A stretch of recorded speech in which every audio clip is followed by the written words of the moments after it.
Hello friends, आप सबका कक्षा 9 विज्ञान विषय के अध्याय 6 में हार्दिक स्वागत है। हमने अध्याय 1 से लेकर 5 तक के सभी अध्यायों की अच्छे से व्याख्या पढ़ ली है, उनके पाठ के भीतर दिए गए प्रश्न और साथ ही अभ्यास के प्रश्नों को भी अच्छे से सॉल्व कर लिया है। तो अगर आपने वो क्लासेस नहीं देखी है तो चैनल की प्ले लिस्ट में जाकर आप उन क्लासेस को देख सकते हैं। आज हम शुरू कर रहे हैं हमारा 6वां अध्याय, जिसका नाम है उत्तक। तो चलिए हम क्लास को शुरू करते हैं। सबसे पहले हम कुछ सामान्य जानकारी प्राप्त करते हैं कि उत्तक को समझने से पहले इसका जो बेसिक है वो बेसिक क्या है और आखिर उत्तक कहाँ से इसकी जरूरत पड़ती है या कहाँ से इसका निर्माण होता है, कहाँ से इसको हम पढ़ना शुरू करें। हमने 5वां अध्याय पढ़ा था, जीवन की मौलिक इकाई। उसमें हमने देखा था कि जितने भी सजीव हैं वो चाहे जीव जंतु हो या पेड़ पौधे हो, सारे सजीव किससे मिलकर बने होते हैं? कोशिकाओं से मिलकर बने होते हैं। और कोशिकाओं से बनने वाले जीवों को हमने 2 भागों में बांटा था, एक कोशिकीय जीव और बहुकोशिकीय जीव। अगर हम बात करें एक कोशिकीय जीवों की, तो एक कोशिकीय जीवों में जितने भी मौलिक कार्य होते हैं वो सारे मौलिक कार्य केवल एक ही कोशिका के द्वारा किए जाते हैं, क्योंकि एक कोशिकीय जीवों का जो शरीर है वो केवल एक ही कोशिका से मिलकर बना होता है। जैसे बात करें अमीबा की, तो अमीबा एक कोशिकीय जीव है, अतः इसमें चाहे वो गति हो, चाहे भोजन का कार्य हो, चाहे श्वसन हो या चाहे उत्सर्जन हो, ये सारी क्रियाएं केवल एक ही कोशिका के द्वारा संपन्न की जाती है। वही हम बात करें बहुकोशिकीय जीवों की, तो बहुकोशिकीय जीवों का निर्माण लाखों करोड़ों कोशिकाओं से मिलकर होता है। तो फिर उनमें क्या होता है? बहुकोशिकीय जीवों में श्रम विभाजन होता है, यानी कार्य का क्या होता है? विभाजन होता है। अलग अलग कोशिकाएं मिलकर अलग अलग कार्य को संपादित करती है। ठीक है, यानी बहुकोशिकीय जीवों में जितने भी महत्वपूर्ण कार्य है, जैसे गति, श्वसन, पाचन, उत्सर्जन, ये सारे कार्य कोशिकाओं के विभिन्न समूहों द्वारा किए जाते हैं। अलग अलग कोशिकाएं आपस में मिलती है और उस कार्य को क्या देती है? अंजाम देती है। जैसे हम बात करें उदाहरण की, जैसे मनुष्य में पेशीय कोशिका क्या होती है? फैलती है और सिकुड़ती है, जिसके कारण क्या होता है? मानव में गति होती है। अगर हम बात करें तंत्रिका कोशिकाओं की, तो तंत्रिका कोशिका क्या करती है? संदेशों की वाहक होती है, यानी कि संदेशों या सूचनाओं को शरीर के एक अंग से दूसरे भाग तक पहुंचाती है। ठीक है, वही हम बात करें रक्त की, तो रक्त ऑक्सीजन, भोजन, हार्मोन और बाकी जो अपशिष्ट पदार्थ है, उन अपशिष्ट पदार्थों का शरीर के एक भाग से दूसरे भाग में क्या करती है? परिवहन करती है। तो मतलब अलग अलग कोशिकाएं अलग अलग कार्य को अंजाम देती है। ठीक है, तो फिर अब हम पढ़ते हैं कि आखिर उत्तक क्या होता है। तो कोशिकाओं का विशेष समूह, कोशिकाओं का विशेष समूह जो संरचना की दृष्टि से, कार्य की दृष्टि से और उत्पत्ति में कैसे होते हैं? समान होते हैं। यानी वे कोशिकाएं जो संरचना की दृष्टि से, कार्य की दृष्टि से और उत्पत्ति की दृष्टि से क्या होती है? समान होती है।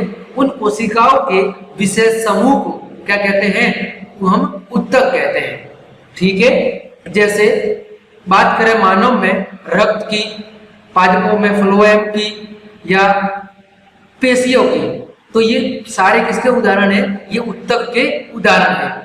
ठीक है, दूसरे शब्दों में कहे तो वे कोशिकाएं जो आकृति में कैसी होती है? एक समान होती है और किसी भी कार्य को करने के लिए वो एक साथ मिलकर उस कार्य को क्या करती है? संपन्न करती है। यानी कई सारी एक समान कोशिकाएं मिलके इसका निर्माण करती है, एक उत्तक का निर्माण करती है।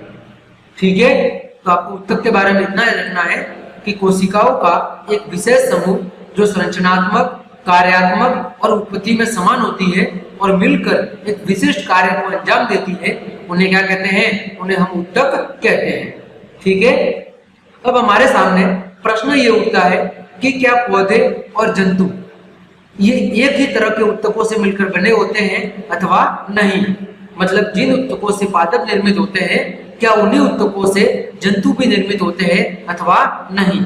तो इसका जवाब हो जाएगा नहीं। पादप उत्तक अलग है, जंतु उत्तक अलग है। मतलब मतलब क्या हुआ कि पादप अलग ऊतकों से मिलकर बने हैं और जंतु अलग ऊतकों से मिलकर बने हैं। देखें, हम बात करते हैं अंतर की। अगर हम बात करें पादप ऊतक की, तो पादप में जितने भी ऊतक होते हैं वो कैसे होते हैं? स्थिर। आप सब जानते होंगे कि पादपों में कोई गति नहीं होती, वो एक जगह स्थिर रहते हैं। जबकि जंतुओं की बात करें तो जंतु अपने भोजन के लिए, अपने आवास के लिए एक स्थान से दूसरे स्थान पर क्या करते हैं? सदैव गति करते रहते हैं। तो पहला अंतर हो गया कि पादप स्थिर है, वही जंतु क्या है? गतिमान है। दूसरी विशेषता है कि जो पादपों में वृद्धि होती है वो केवल एक सीमित भाग में ही वृद्धि होती है। पादपों में जो वृद्धि होती है वो केवल कुछ सीमित भागों में ही वृद्धि होती है। वही जंतु की बात करें तो जंतुओं में जो वृद्धि है वो जंतुओं के सभी भागों में वृद्धि होती है। ठीक है, फिर हम बात करें पादप की, तो पादपों में जो वृद्धि है वो जीवन पर्यंत चलती रहती है। जो वृद्धि कुछ भागों में होती है वो लाइफ टाइम क्या होती है? चलती रहती है। वही जंतुओं में ऐसा नहीं होता। जंतुओं में जो अंगों की या शरीर की जो वृद्धि है वो एक निश्चित अवधि तक ही होती है। कुछ निश्चित समय के बाद उस अवधि में क्या हो जाती है? उनकी वृद्धि में धीरे धीरे कमी होने लगती है या वृद्धि पर बिल्कुल रोक लग जाती है। उसके बाद उनके शरीर में कोई वृद्धि नहीं होती। फिर करें पादप की बात, तो पादपों में ऐसे कोई विशिष्ट अंग क्या होते हैं? उपस्थित नहीं होते, यानी कि अनुपस्थित होते हैं। वही बात करें जंतुओं की, तो जंतुओं में कई सारे विशिष्ट अंग उपस्थित होते हैं जो अलग अलग कार्यों को क्या देते हैं? अंजाम देते हैं। इस आधार पर हम कह सकते हैं कि पादप और जंतु दोनों अलग अलग तरह के ऊतकों से मिलकर बने होते हैं। ठीक है, और अंतर क्या है तो इसकी चर्चा हमने अभी आपके सामने कर ली कि इन आधारों पर हम कह सकते हैं कि पादप ऊतक अलग है और जंतु ऊतक अलग है। अब हम सबसे पहले पढ़ते हैं पादप ऊतकों का वर्गीकरण। इसका पादप ऊतकों का वर्गीकरण। तो पादप ऊतक को मुख्यतः दो भागों में बांटा गया है। पहला है विभज्योतिकी ऊतक और दूसरा है स्थायी ऊतक। कहीं कहीं आपको विभज्योतिकी ऊतक को वृद्धि ऊतक भी कहा जाता है। क्या कहा जाता है? वृद्धि ऊतक भी कहा जाता है। अब इस वृद्धि ऊतक क्या विभज्योतिकी ऊतक को फिर से तीन भागों में बांटा गया है। शीर्षस्थ विभज्य ऊतक, पार्श्वीय विभज्य ऊतक और अंतर्विष्ट विभज्य ऊतक। ठीक है, फिर बात करें स्थायी ऊतक की, तो स्थायी ऊतक को वैसे तो मुख्यतः दो भागों में बांटा गया है, लेकिन कहीं कहीं आपको तीन भाग भी देखने को मिल जाएंगे। दो मुख्य भाग कौन कौन से हैं? एक है सरल स्थायी ऊतक और दूसरा है जटिल स्थायी ऊतक। पहला सरल स्थायी ऊतक और दूसरा जटिल स्थायी ऊतक। अब सरल के तीन भाग हैं, पेरेन्काइमा, कोलेन्काइमा और स्क्लेरेन्काइमा। सरल स्थायी ऊतक के कितने भाग हैं? तीन, पेरेन्काइमा, कोलेन्काइमा और स्क्लेरेन्काइमा। वही बात करें हम जटिल स्थायी ऊतक की, तो इसके दो भाग हैं, एक जाइलम और एक फ्लोएम। ठीक है, और तीसरा ऊतक है वो है एपिडर्मिस ऊतक। तो ये चार्ट आपको थोड़ा अच्छे से ध्यान रखना है कि पादप ऊतक को दो भागों में बांटा गया है, विभज्योति ऊतक और स्थायी ऊतक। विभज्योतिकी ऊतक को फिर से तीन भागों में बांटा गया है, एक शीर्षस्थ, पार्श्वीय और अंतर्विष्ट। वही स्थायी ऊतक को फिर से तीन भागों में बांटा गया है, एक सरल स्थायी ऊतक, एक जटिल स्थायी ऊतक और एक एपिडर्मिस ऊतक। ठीक है, चलिए अब हम एक एक का बारी बारी से अध्ययन करते हैं। सबसे पहले हम बात कर रहे हैं वो है विभज्योतिकी ऊतक कि ये क्या होते हैं, कहाँ पाए जाते हैं और क्या काम करते हैं। तो देखो, विभज्योतिकी का दूसरा नाम है वृद्धि ऊतक। क्या नाम है? वृद्धि ऊतक। यानी ये ऊतक उन भागों में पाए जाते हैं जिन ऊतकों में क्या होती है या जिन भागों में क्या होती है? वृद्धि होती है। तो सिंपल सा शब्द है कि जो वृद्धि ऊतक है ये पादपों के उन भागों में पाए जाते हैं जिनमें वृद्धि होती है, जैसे तना और जड़ के शीर्ष वाले भाग, तना और जड़ के शीर्ष वाले भाग। ठीक है, अब इनको कैम्बियम की स्थिति के आधार पर, ठीक है, इनकी स्थिति के आधार पर इनको तीन भागों में बांटा गया है कि ये पादप में किन किन स्थानों पर पाए जाते हैं या किन किन भागों में उपस्थित होते हैं। इनकी उपस्थिति के आधार पर इनको तीन भागों में बांटा गया है। पहला है शीर्षस्थ विभज्य उत्तक। जैसा कि नाम से पता चल रहा है शीर्षस्थ, शीर्षस्थ का मतलब है सबसे ऊपर वाले भाग में। तो जो शीर्षस्थ उत्तक है ये तने और जड़ के शीर्ष वाले भाग में क्या होते हैं, स्थित होते हैं, जो सबसे ऊपर वाला भाग होता है। और ये काम क्या करते हैं, तो ये पादपों की लंबाई में वृद्धि करते हैं। क्या करते हैं, पादपों की लंबाई में वृद्धि करते हैं। दूसरा है पार्श्वीय विभज्य उत्तक। पार्श्वी का मतलब क्या होता है, धरातल या पृष्ठ। क्या होता है, धरातल या पृष्ठ। तो जो पार्श्वीय विभज्य उत्तक है वो तने या जड़ की परिधि में स्थित होते हैं। परिधि मतलब जो आधार वाला भाग होता है, नीचे वाला भाग, उसमें स्थित होते हैं। और ये काम क्या करते हैं, तो ये जड़ और तने की मोटाई में वृद्धि करते हैं। किसकी, जड़ और तने की मोटाई में वृद्धि करते हैं, यानी उसकी परिधि में वृद्धि करते हैं। तीसरा प्रकार है अंतर्विष्ट विभज्य उत्तक। तो देखो सबसे शीर्ष हो गया, सबसे आधार हो गया, अब बचा कौन सा, मध्य वाला भाग। ठीक है, तो जो अंतर्विष्ट विभज्य उत्तक है वो पत्तियों के आधार, पत्तियों का आधार मतलब जहां से पत्तियां शुरू होती है, या फिर टहनियों का जो आधार है, टहनियों का जो इंटरनोड है, जहां से टहनियां शाखाओं से अलग होती है, वहां पर ये क्या होते हैं, स्थित होते हैं। ठीक है, या तो पत्तियों के आधार वाले भाग में, या टहनियों का जो पर्व होता है जहां वो शाखाओं से अलग होती है, उस स्थान पर स्थित होते हैं। और इनका काम क्या है, तो पत्तियों और टहनियों के आकार में वृद्धि करना। क्या काम है, पत्तियों और टहनियों के आकार में वृद्धि करना। उम्मीद करता हूं आपको ये समझ में आया होगा। बात करते हैं हम इसके चित्र की। देखो आपके सामने ये चित्र दिया हुआ है। सबसे ऊपर वाले भाग में है शीर्षस्थ विभज्य उत्तक। ये पत्तियों और तनों के सबसे शीर्ष वाले यानी ऊपरी वाले हिस्से में उपस्थित होते हैं। फिर दूसरा है अंतर्विष्ट विभज्य उत्तक। तो ये मध्य वाले भाग में, जहां से देखो ये शाखाएं शुरू होती है, उस वाले भाग में, या जो पत्तियों का आधार वाला भाग होता है, जैसे ये पत्तियां यहाँ से निकल रही है, तो इनका जो आधार वाला भाग है, इस आधार वाले भाग में अंतर्विष्ट विभज्य उत्तक उपस्थित होते हैं। और तीसरा था पार्श्व विभज्य उत्तक। तो ये जड़ और तनों का जो पृष्ठ वाला भाग होता है, जो आधार वाला भाग होता है, वहां पर उपस्थित होते हैं और इनकी मोटाई में क्या करते हैं, वृद्धि करते हैं। ठीक है, अब हम बात करें कि विभज्य उत्तक की विशेषता है। तो विशेषता क्या है कि इनकी जो कोशिका भित्ति होती है वो सेल्यूलोज की बनी होती है। किसकी बनी होती है, सेल्यूलोज की बनी कोशिका भित्ति होती है। दूसरा क्या है, दूसरी विशेषता है कि इनकी कोशिकाओं के बीच में जो रिक्त स्थान है वो कैसा होता है, बिल्कुल अनुपस्थित होता है, या न के बराबर मौजूद होता है। यानी इनमें उत्तक की जो कोशिका है वो एक दूसरे से बिल्कुल सटी हुई होती है। ठीक है, कोशिकाओं का आकार कैसा है, तो कोशिकाएं गोल भी हो सकती है, अंडाकार भी हो सकती है, या आयताकार भी हो सकती है। ठीक है, चौथी विशेषता है इनमें जो कोशिका द्रव्य है वो काफी अधिक मात्रा में उपस्थित होता है। इनमें कोशिका द्रव्य काफी अधिक मात्रा में उपस्थित होता है।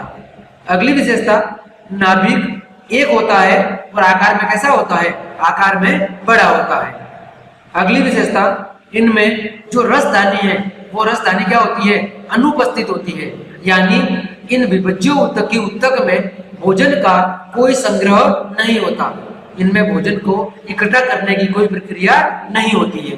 ठीक है, तो उम्मीद करता हूं आपको ये विशेषता समझ में आई होगी। आगे बढ़ते हैं, विभज्योति उत्तक के कार्य, कि आखिर ये कार्य क्या करता है। तो अभी हमने देखा था कि इसका दूसरा नाम है वृद्धि उत्तक। मतलब इनमें विभाजन की प्रक्रियाएं लगातार चलती रहती है। क्या होती है, विभाजन की प्रक्रिया लगातार चलती रहती है, जिसके कारण क्या होती है, नई कोशिकाएं उत्पन्न होती है। विभाजन की प्रक्रिया चलेगी तो नई कोशिका क्या होगी, उत्पन्न होगी, और जिसके कारण ये पादपों की लंबाई और चौड़ाई में क्या करते हैं, वृद्धि करने का काम करते हैं। तो आपको इतना याद रखना है कि विभज्योति उत्तक वे होते हैं जिनमें विभाजन की प्रक्रिया लगातार चलती रहती है, और ये पौधे के वृद्धि वाले भागों में पाए जाते हैं। काम क्या है, तो पादपों की लंबाई और चौड़ाई में क्या करना, वृद्धि करना। और प्रकार कितने हैं, तो 3 प्रकार हैं। ठीक है, तो ये हमारा विभज्योति उत्तक पूरा हो गया। आगे हम बात कर रहे हैं दूसरे प्रकार स्थायी उत्तक की।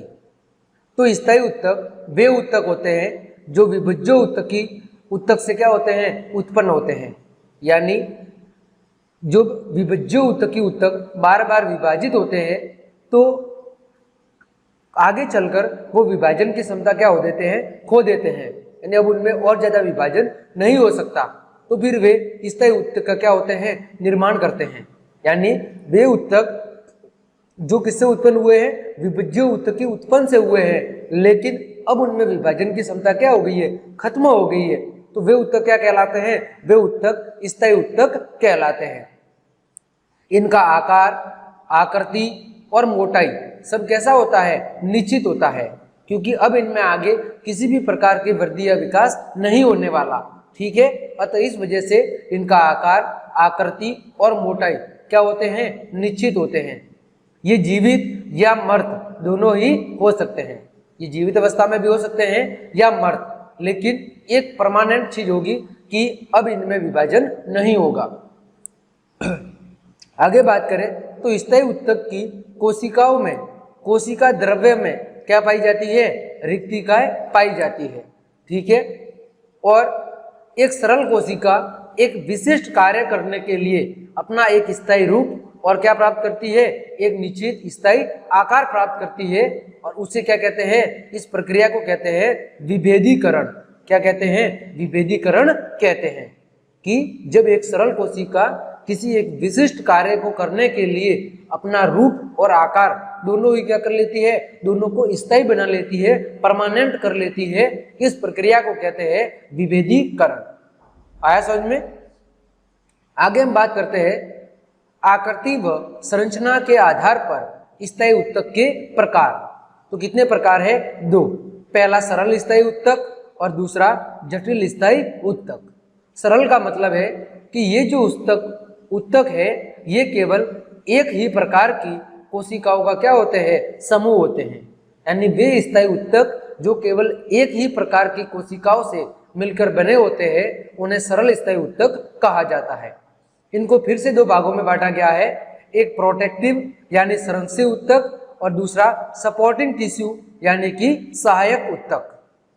जबकि जटिल स्थायी ऊतक वे ऊतक होते हैं जो एक या उससे अधिक प्रकार की कोशिकाओं का क्या होते हैं, समूह होते हैं। यानी वे ऊतक जो दो या दो से अधिक प्रकार की कोशिकाओं से मिलकर बने होते हैं उन्हें क्या कहते हैं, जटिल स्थायी ऊतक कहते हैं। इन्हें भी फिर से दो भागों में बांटा गया है, एक जाइलम और एक फ्लोएम। ठीक है, अब हम बारी बारी से एक एक का अध्ययन करते हैं। सबसे पहले हम बात करते हैं संरक्षी ऊतक की, जो कि सरल ऊतक का क्या है, एक प्रकार है। अब जैसा कि नाम से पता चल रहा है संरक्षी, संरक्षी को इंग्लिश में कहते हैं प्रोटेक्टिव। प्रोटेक्टिव का मतलब क्या होता है, सुरक्षा करना। तो इनका मुख्य काम क्या है, इनका मुख्य काम पादपों की सुरक्षा करना है। क्या है, पादपों की सुरक्षा करना। अब इनमें कौन कौन से दो प्रमुख ऊतक है, वो है, एक है एपिडर्मिस। क्या है, एपिडर्मिस। अब एपिडर्मिस क्या होता है, तो पौधे के जितने भी भाग है, जैसे पत्तियां हो गई, फूल, जड़ या तना, इन सब की जो सबसे बाहर वाली परत होती है उस बाहरी परत को क्या कहते हैं, एपिडर्मिस कहते हैं। पौधे के जितने भी भाग है उन सभी भागों की जो सबसे ऊपर वाली बाहरी परत होती है वो कहलाती है एपिडर्मिस। ठीक है, ये किससे ढकी होती है, तो ये क्यूटिकल नामक एक पदार्थ से ढकी होती है। किससे, क्यूटिकल नामक एक पदार्थ से ढकी होती है। और क्यूटिकल, ये जो क्यूटिकल या क्यूटिन है वो क्या होता है, एक मोम जैसा जल प्रतिरोधी पदार्थ है। कैसा, मोम जैसा जल प्रतिरोधी पदार्थ है, जल को रोकने का काम करता है, जो कि एपिडर्मिस कोशिकाओं द्वारा क्या होता है, स्रावित किया जाता है।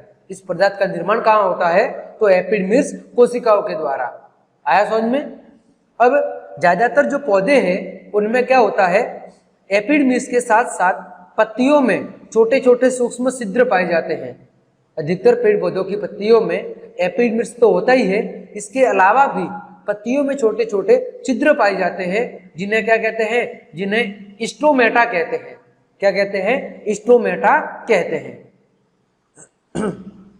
अब ये स्टोमेटा में दो गार्ड कोशिकाएं पाई जाती है, दो सुरक्षा करने वाली क्या पाई जाती है, कोशिकाएं पाई जाती है, जिनका नाम क्या है, जिन्हें रक्षी कोशिकाएं कहते हैं। क्या कहते हैं, रक्षी कोशिकाएं कहते हैं। यानी ये भी पेड़ पौधों की रक्षा करने का काम करती है।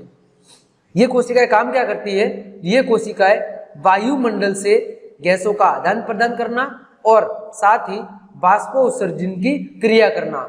ये किसका काम है, स्टोमेटा का, कि पत्तियों के अंदर जो छोटे छोटे सूक्ष्म छिद्र पाए जाते हैं, जिन्हें हम साधारण भाषा में रंध्र कहते हैं, उन रंध्रों का काम क्या है, तो वायुमंडल से कार्बन डाइऑक्साइड और ऑक्सीजन का आदान प्रदान करना और वाष्पोत्सर्जन की क्रिया करना। ठीक है, ये किसका काम है, स्टोमेटा का। तो आपको यहाँ पर यह याद रखना है कि एपिडर्मिस पौधे के लगभग सभी भागों में जो सबसे बाहर वाली परत होती है उसे एपिडर्मिस कहते हैं। ठीक है, इसका काम क्या है, तो पेड़ पौधों की सुरक्षा करना। अब कई पौधों में एपिडर्मिस के साथ साथ पत्तियों में छोटे छोटे छिद्र पाए जाते हैं, जिन्हें स्टोमेटा कहते हैं, और इनका काम है गैसों का आदान प्रदान करना और वाष्पोत्सर्जन की क्रिया करना। आगे हम बात कर रहे हैं संरक्षी ऊतक के अंदर ही एपिडर्मिस का कार्य, कि वास्तव में एपिडर्मिस का प्रमुख कार्य क्या है। तो सबसे प्रमुख कार्य है पौधों को सुरक्षा प्रदान करना। क्या काम है, पौधों को सुरक्षा प्रदान करना। दूसरा काम है एपिडर्मिस की जो क्यूटिकल नामक पदार्थ होता है वो क्या करता है, वो वाष्पोत्सर्जन को रोकता है। किसको, वाष्पोत्सर्जन को रोकता है। यानी जल का भाप बन के या जल का पेड़ पौधों की पत्तियों से बाहर निकलना छोटे छोटे जल की बूंदों के रूप में, वो क्या कहलाता है, वाष्पोत्सर्जन, यानी जल का वाष्प के रूप में बाहर निकलना। तो जो एपिडर्मिस है वो क्या करता है, इस वाष्पोत्सर्जन की प्रक्रिया को कंट्रोल करता है, जिससे गर्मियों के दिनों में जो पौधा है वो झुलसने से क्या हो जाता है, बच जाता है। ठीक है, और तीसरा काम है एपिडर्मिस के अंदर जो स्टोमेटा पाए जाते हैं उनका काम है गैसों का आदान प्रदान करना और साथ ही वाष्पोत्सर्जन में सहायता करना। आया समझ में। आगे हम बात कर रहे हैं संरक्षी ऊतक के अंदर ही दूसरा एक पदार्थ है और वो है कॉर्क। क्या है, कॉर्क। अब कॉर्क क्या होता है, तो जैसे जैसे पेड़ पौधों की लंबाई में वृद्धि होती है या उनकी जीवन काल में वृद्धि होती है, तो जड़ और तने, एक तो जड़ वाला हिस्सा और एक तने वाला, इनकी परिधि में उपस्थित जो ऊतक है वो धीरे धीरे किसमें बदल जाती है, कॉर्क में बदल जाती है। अब इस कॉर्क की जो कोशिका होती है, इन कोशिकाओं की जो भित्ति है वो सुबेरिन नामक एक पदार्थ के जमा होने के कारण कैसी हो जाती है, मोटी हो जाती है। कैसी हो जाती है, मोटी। किसके कारण, सुबेरिन नामक पदार्थ के कारण।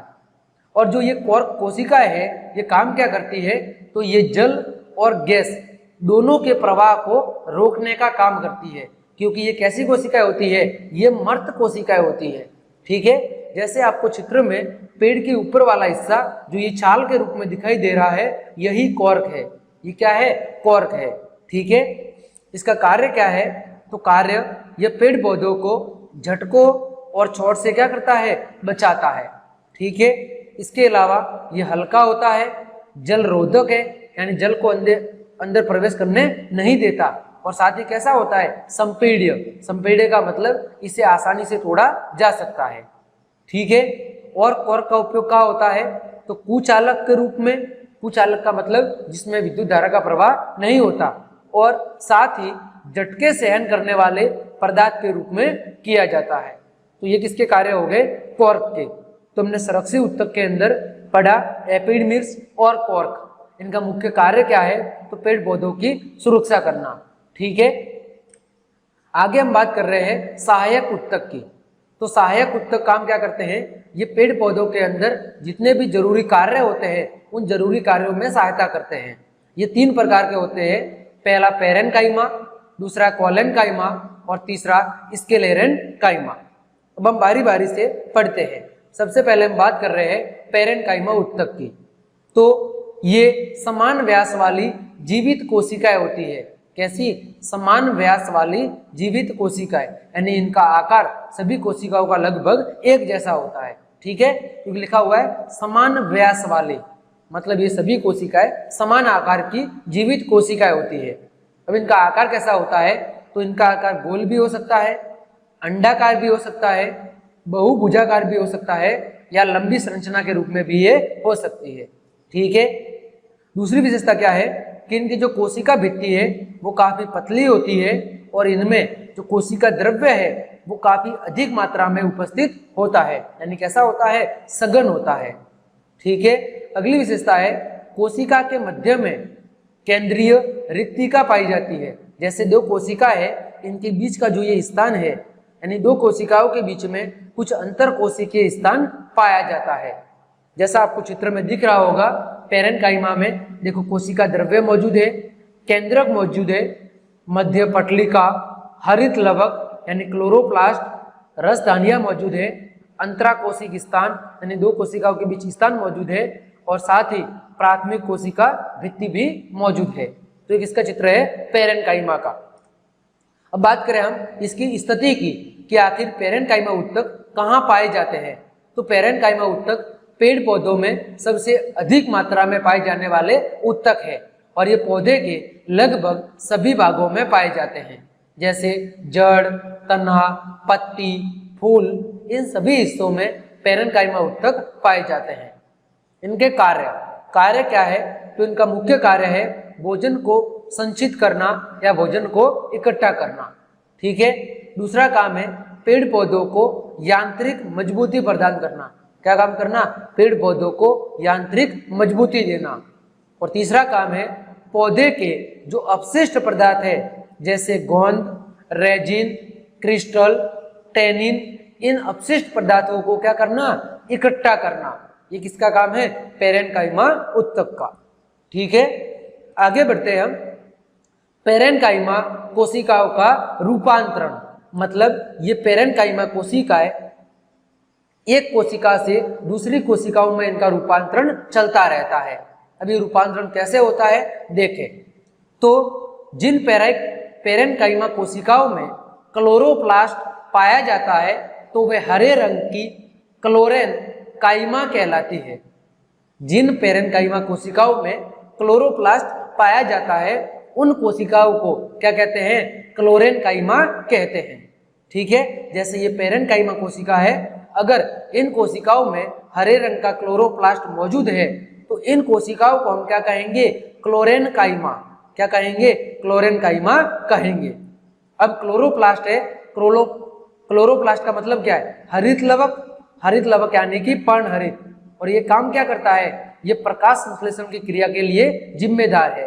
तो फिर जो ये क्लोरेन्काइमा कोशिकाएं है, ये कोशिकाएं प्रकाश संश्लेषण करके क्या बनाती है? भोजन बनाती है। क्या काम करती है? प्रकाश संश्लेषण के जरिए भोजन बनाती है।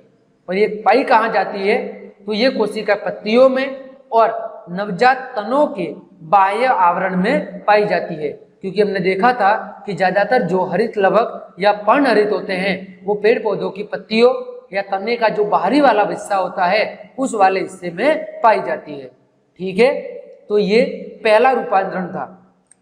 दूसरा है कि जब पेरेन्काइमा कोशिकाओं के बीच में जो अंतःकोशिकीय स्थान था, दो पेरेन्काइमा कोशिकाओं के बीच का स्थान, वो स्थान जब बढ़ जाता है तो इस अंतःकोशिकीय स्थान में क्या भर जाती है? वायु भर जाती है। क्योंकि जैसे ये दो कोशिका है और इनके बीच अगर समझ लीजिए खाली जगह है तो यहाँ पर क्या भर जाएगी? वायु भर जाएगी। तो फिर तब इन पेरेन्काइमा कोशिका को क्या कहा जाता है? एरेन्काइमा कहा जाता है। क्या कहा जाता है? एरेन्काइमा कहा जाता है। अब इससे होता क्या है? तो हवा के कारण पौधे क्या हो जाते हैं? हल्के हो जाते हैं। ठीक है। और हल्के होने के कारण ये गुण पौधों को क्या प्रदान करता है? उत्प्लावन बल। अब उत्प्लावन बल क्या होता है? तो उत्प्लावन बल एक विशिष्ट प्रकार का बल है जो पानी के द्वारा ऊपर की ओर लगाया जाता है।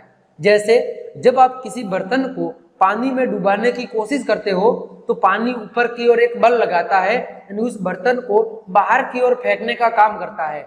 तो उस बल को कहा जाता है उत्प्लावन बल।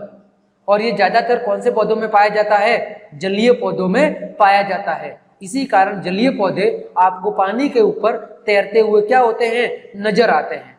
ठीक है। तो ये था एरेन्काइमा कोशिकाएं। तो इस प्रकार हमने पेरेन्काइमा पूरा पढ़ लिया। आगे बात करते हैं हम कोलेन्काइमा ऊतक की, कि कोलेन्काइमा ऊतक या कोशिकाएं क्या होती है। तो पेरेन्काइमा के समान ही कोलेनकाइमा भी कैसी कोशिकाएं होती है? जीवित कोशिकाएं होती है। ठीक है, और इनमें से कुछ कोशिकाओं में क्लोरोफिल क्या होता है? पाया जाता है। ठीक है, इनकी भी कोशिका भित्ति कैसी होती है? काफी पतली होती है। ठीक है, इसके अलावा ये कोशिकाएं लंबी, स्थूल और सेल्यूलोज और पेक्टिन का इनके कोनों में क्या होता है? जमाव होता है। ठीक है, इनके बीच में जो अंतःकोशिकीय स्थान है वो क्या होता है? अनुपस्थित, यानी दो कोशिकाओं के बीच में खाली स्थान नहीं होता है। ठीक है, और ये उपस्थित कहाँ होते हैं? तो जो बाह्य त्वचा जिसे हम एपिडर्मिस कह रहे थे, उस एपिडर्मिस के नीचे वाले भाग में ये उपस्थित होती है। ठीक है, यानी सबसे बाहर वाली त्वचा कौन सी होती है? एपिडर्मिस, और उसके नीचे वाला जो हिस्सा है वो कौन सी कोशिकाएं होती है? कोलेनकाइमा कोशिकाएं होती है। अब इनका काम क्या है? इनका काम है पेड़ पौधों को यांत्रिक शक्ति प्रदान करना, यानी मजबूती देना, और क्लोरोफिल के कारण शर्करा और स्टार्च का निर्माण करना। पहला काम क्या है? पेड़ पौधों को यांत्रिक शक्ति देना, उन्हें मजबूती देना, और दूसरा काम इनमें क्लोरोफिल मौजूद होता है, इस कारण से यह शर्करा और स्टार्च का क्या करती है? निर्माण करती है। आगे बढ़ते हैं हम स्क्लेरेनकाइमा कोशिका के बारे में, या स्क्लेरेनकाइमा उत्तक के बारे में। तो इन उत्तक का काम क्या है? पौधे को कठोर और मजबूत बनाना। क्या काम है? पौधों को कठोर और मजबूत बनाना। जैसे आपने नारियल के रेशे युक्त छिलके तो देखे होंगे, आप सबने नारियल देखा होगा, और नारियल के ऊपर रेशे युक्त काफी मात्रा में छिलके होते हैं। ठीक है, ये जो छिलके हैं ये स्क्लेरेनकाइमा उत्तक से ही बने होते हैं। ठीक है, अब इनकी जो कोशिका है वो कैसी होती है? मर्त होती है, क्योंकि उन छिलकों में कोई जान नहीं होती है। ठीक है, वो कैसी कोशिका है? वो मर्त कोशिका है। इसके अलावा ये कैसी होती है? तो ये लंबी होती है, और कैसी होती है? पतली होती है। इसका कारण क्या है? साथ ही इन उत्तकों की जो भित्ति है, जो दीवार है, वो भित्ति कैसी होती है? लिग्निन के कारण काफी मोटी होती है। जैसे आपने नारियल के ऊपर का छिलका देखा होगा तो वो काफी मोटा होता है। किसके कारण? लिग्निन के कारण। अब ये लिग्निन क्या होता है? तो लिग्निन कोशिकाओं को दृढ़ या मजबूत बनाने वाले सीमेंट का कार्य करने वाला एक रासायनिक पदार्थ है। जैसे सीमेंट क्या होता है? दो पदार्थों को जोड़ता है और उन्हें मजबूत बनाता है। ठीक उसी तरह लिग्निन कोशिकाओं को क्या करता है? मजबूत बनाने का कार्य करता है। ठीक है, आगे बात करें तो इन उत्तकों की जो भित्तियां है वो इतनी मोटी होती है कि कोशिका के भीतर उनके बीच में कोई खाली जगह या आंतरिक स्थान नहीं होता, यानी स्क्लेरेनकाइमा कोशिकाओं के बीच में भी कोई रिक्त स्थान नहीं होता है। ठीक है, अब ये पाई कहाँ जाती है? तो ये तने में संवहन मंडल के समीप। ये संवहन मंडल क्या है? तो आगे हम पढ़ेंगे कि जाइलम और फ्लोएम ये दो प्रकार है जटिल उत्तक के, तो ये दोनों मिलके संवहन मंडल का निर्माण करते हैं। तो इसके समीप पत्तों की सिराओं में, बीजों और फलों के कठोर छिलके में ये उपस्थित होते हैं। कौन? स्क्लेरेनकाइमा उत्तक। कहाँ कहाँ पर? तने में, संवहन मंडल के समीप, पत्तों की सिराओं में, और जो कठोर बीज या फल होते हैं उनके भीतर छिलकों में। ठीक है, ये काम क्या है? तो इनका काम है पौधों के भागों को क्या देना? मजबूती प्रदान करना। तो इस प्रकार हमने सरल उत्तक के दोनों प्रकारों का अच्छे से अध्ययन कर लिया है। आगे हम बात करते हैं, ये कुछ चित्र दिया हुआ है स्क्लेरेनकाइमा उत्तक का। ये अनुप्रस्थ सेक्शन है, यानी ऐसे देखने पर ये ऐसी लगती है, और ये कौन सा है? अनुदैर्ध्य सेक्शन, यानी ऐसे देखने पर ये कोशिकाएं कुछ ऐसी लगती है। ठीक है, आगे बात कर रहे हैं जटिल स्थायी उत्तक की, जो कि दूसरा प्रकार था। तो वे उत्तक जो दो या दो से अधिक प्रकार की कोशिकाओं से मिलकर बने होते हैं वो क्या कहलाते हैं? जटिल स्थायी उत्तक कहलाते हैं। ये उत्तक दो प्रकार के होते हैं, एक जाइलम और एक फ्लोएम।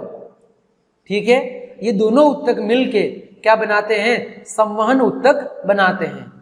ये दोनों उत्तक मिलके क्या बनाते हैं? संवहन उत्तक। संवहन ऊतक का मतलब है कि वे ऊतक जो पेड़ पौधों में विभिन्न पदार्थों का एक भाग से दूसरे भाग में क्या करते हैं, संवहन करते हैं। तो सबसे पहले हम पढ़ रहे हैं जाइलम के बारे में। तो जाइलम जो ऊतक है वो काम क्या करता है, तो ये पादपों में मृदा से यानी मिट्टी से जल और खनिज लवणों का क्या करता है, संवहन करता है। यानी ये मृदा से जल और खनिज लवणों को ग्रहण करता है और पौधे के विभिन्न भागों में पहुंचाने का कार्य करता है। कौन, जाइलम। ये 4 प्रकार की कोशिकाओं से मिलकर बना होता है। कितने प्रकार की, 4। कौन कौन सी, पहला है वाहिनिका, दूसरा वाहिका, तीसरा पेरेन्काइमा और चौथा जाइलम फाइबर। फाइबर को ही कहते हैं रेसे। क्या कहते हैं, रेसे। जैसे आपके सामने चित्र भी दिख रहे हैं, ये ट्रैकिड या वाहिनिका का चित्र है, ये वाहिका का चित्र है और ये जाइलम पेरेन्काइमा का चित्र है। देखो ट्रैकिड में भी छोटे छोटे छिद्र होते हैं, वाहिका में भी छोटे छोटे छिद्र होते हैं, जबकि पेरेन्काइमा में केंद्रक होता है और कोशिका द्रव्य होता है। ठीक है, आगे बढ़ते हैं। आगे लिखा हुआ है कि ट्रैकिड और वाहिकाओं की संरचना कैसी होती है, नलिकाकार होती है। यानी इन दोनों की जो संरचना है वो कैसी होती है, नलिकाकार यानी नली के नुमा होती है। ठीक है, और इनका काम क्या है, तो इनके द्वारा पानी और खनिज लवणों का ऊर्ध्वाधर संवहन होता है। ऊर्ध्वाधर का मतलब ये ऊपर से नीचे की ओर पानी और खनिज लवणों को स्थानांतरित करती है। ठीक है, फिर है पेरेन्काइमा। तो पेरेन्काइमा हम पढ़ ही चुके हैं। पेरेन्काइमा का काम होता है भोजन का संग्रह करना, भोजन को इकट्ठा करना, और साथ ही यह किनारे की ओर पानी के पार्श्वीय संवहन में भी क्या करता है, मदद करता है। यानी पानी को अंदर वाले हिस्से से बाहर की ओर भेजने का कार्य भी करता है। और चौथा है फाइबर। तो फाइबर का काम क्या है, इसका मुख्य कार्य है सहारा देने का, पेड़ पौधों को मजबूती देना या सहारा देना। तो इस प्रकार हमने जाइलम को पढ़ लिया। आगे हम बात कर रहे हैं फाइबर किसकी, फ्लोएम की, कि फ्लोएम ऊतक क्या होते हैं। तो फ्लोएम ऊतक 4 प्रकार के अवयवों से मिलकर बने होते हैं। पहला चालनी नलिका, साथी कोशिकाएं, फ्लोएम पेरेन्काइमा और फ्लोएम रेसे। इन चारों से मिलकर किसका निर्माण होता है, फ्लोएम का निर्माण होता है। ठीक है, इसमें से जो चालनी नलिका है वो कैसी होती है, ये वाली, ये होती है छिद्रित भित्ति वाली, यानी इसकी भित्ति में छोटे छोटे छिद्र पाए जाते हैं और कैसी होती है, नलिकाकार होती है, यानी नली के नुमा संरचना होती है। जैसा आपको चित्र में दिख रहा है ये वाला हिस्सा, देखो एक नली की नली दिख रही है और इसमें छोटे छोटे छिद्र होते हैं। अब फ्लोएम रेसों को छोड़कर फ्लोएम कोशिकाएं कैसी कोशिका है, जीवित कोशिकाएं, यानी केवल जो ये फ्लोएम कोशिका है, ठीक है, फ्लोएम रेसे ये मर्त कोशिका है। बाकी जितनी भी कोशिका है वो कैसी कोशिका है, वो सब जीवित कोशिकाएं है, जिसमें ये चालनी प्लेट, फ्लोएम पेरेन्काइमा और साथी कोशिका, ये कैसी कोशिका है, जीवित कोशिका। जबकि जो फ्लोएम फाइबर है या फ्लोएम रेसे हैं वो कैसी कोशिका है, वो मर्त कोशिका है। अब इसका कार्य क्या है, तो फ्लोएम जाइलम के असमान पदार्थों को कोशिकाओं में दोनों दिशाओं में क्या करा सकता है, गति करा सकता है। यह जो जाइलम के द्वारा जो भोजन का संग्रह किया जाता है पेरेन्काइमा में, उन असमान पदार्थों को ये दोनों भागों में क्या करा सकता है, परिवहन करा सकता है। यानी ये चाहे तो किसी पदार्थ को ऊपर से नीचे की ओर स्थानांतरित कर सकता है या नीचे से ऊपर की ओर भी स्थानांतरित कर सकता है। ठीक है, इसका मुख्य काम क्या है, तो इसका मुख्य काम पत्तियों से भोजन को पौधों के विभिन्न भागों तक पहुंचाना है। क्योंकि पत्तियों में भोजन बनने की प्रक्रिया होती है, तो उस पत्तियों में निर्मित भोजन को पौधे या पादप के विभिन्न भागों में पहुंचाने का काम किसका है, फ्लोएम का है।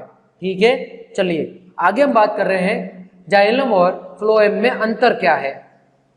तो जाइलम की जो कोशिका है वो कैसी कोशिका है, वो मर्त कोशिका है। जबकि फ्लोएम की ज्यादातर कोशिकाएं कैसी कोशिका है, जीवित कोशिकाएं है। जाइलम की कोशिका भित्ति कैसी होती है, मोटी, जबकि फ्लोएम की कोशिका भित्ति कैसी होती है, पतली होती है। ठीक है, अब जाइलम की कोशिका भित्ति मोटी होने का कारण क्या है, तो लिग्निन नामक पदार्थ है। वही फ्लोएम की जो कोशिका भित्ति है वो किसकी बनी होती है? सेल्यूलोज की बनी होती है। ठीक है। जाइलम में क्या पाया जाता है? वाहिनिका और वाहिका पाई जाती है। वही फ्लोएम में चालनी नलिकाएं और सहचरी या साथी कोशिकाएं पाई जाती है। जाइलम में कोशिका द्रव्य नहीं होता, वही फ्लोएम में कोशिका द्रव्य पाया जाता है। जाइलम का मुख्य काम क्या है? तो मृदा से जल और खनिज लवणों को ग्रहण करना और उनका पौधे या पादप के विभिन्न भागों में संवहन करना, उन्हें पहुंचाना। वही फ्लोएम का काम क्या है? पादप में निर्मित जो भोजन है उस भोजन को पादप के विभिन्न भागों में पहुंचाना। ठीक है। जाइलम की और विशेषता क्या है कि जाइलम में जल और खनिज लवणों का अवशोषण कहाँ होता है? नीचे से ऊपर की ओर, यानी मृदा या जड़ों से पौधे के विभिन्न भागों में होता है, यानी केवल एक दिशा में होता है। जबकि जाइलम के द्वारा जो भोजन का संवहन है वो दोनों दिशाओं में संपन्न होता है, नीचे से ऊपर की ओर भी या ऊपर से नीचे की ओर भी।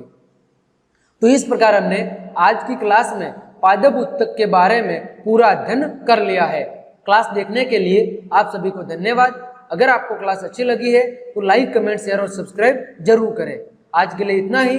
अगली क्लास में हम जंतु ऊतक के बारे में विस्तार से अध्ययन करेंगे। तब तक के लिए आप सभी को शुभ रात्रि। धन्यवाद।